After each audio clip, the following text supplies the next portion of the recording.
Hello Internet, welcome to Writing the Lights Out episode 4. I'm your host P.T. Hilton. Sorry about my hair, it's a little frizzy today, so I'm told by my wife, who set up the camera. Thank you, my dear. Today I want to talk a little bit about something I touched on last week, which was the fact that I don't really outline my fiction when I'm writing it. And I want to talk a little bit about why that is this week. And to do so, I'm going to use a little something I call the Hiesenberg Principles, two principles. Part 1 of the Hiesenberg Principle is the Hiesenberg Principle in science. Get ready for me to butcher this.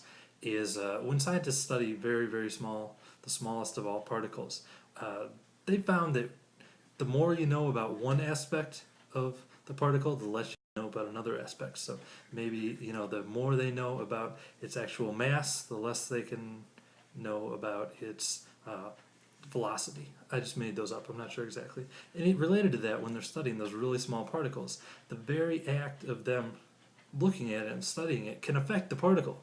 So like the light that they're using, for example, to look at the particle can change the way the particle behaves. So it's very difficult to study the particles. I know I just combined two separate things there, but hey, what are you going to do? I'm not a scientist. How this does relate to stories, though, is that I don't like to create an outline and just take my characters and put them through the motions of the outline. The reason is, in writing my story, in the very act of writing the story, I'm, of course, imposing my will, imposing my worldview, my biases onto the story. And I want to limit that as much as possible, just like scientists want to kind of limit how much their observation affects the little particles, though it's very difficult to do.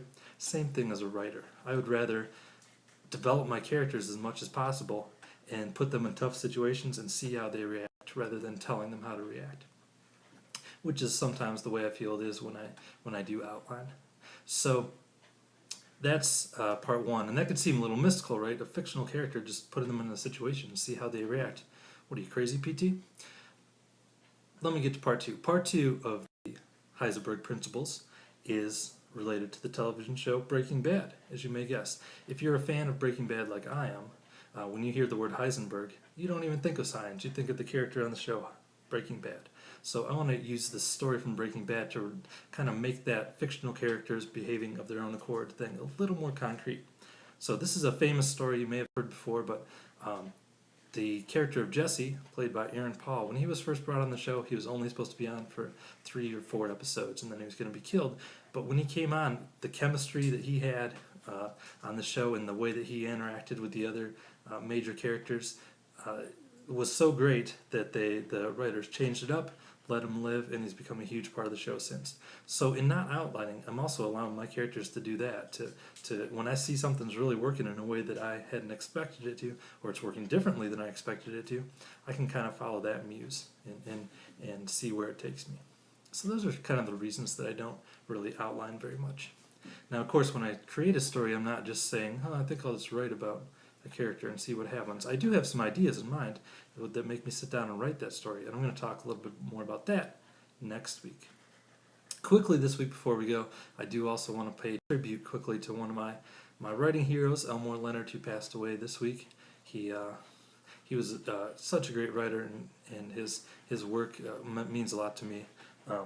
I wrote a movie probably about 10 years ago that it was never released, but we did film it, and there was a scene in there where one character's talking real tough, and the other character just looks at him and says, "What are you, Elmore Leonard?" And the day that we were going to shoot that, the actor came up to me and said, "Who's this Elmore Leonard?" And my eyes just lit up like I've been waiting my entire life for someone to ask me who Elmore Leonard is. So, we'll miss you, Elmore Leonard. Go out and read some of his books if you have never had the chance to do so. And that's all for this week.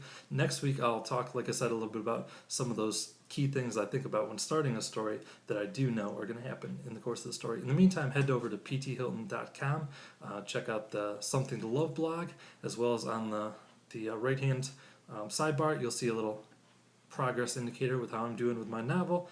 Right now I think I'm about 32% done as of today.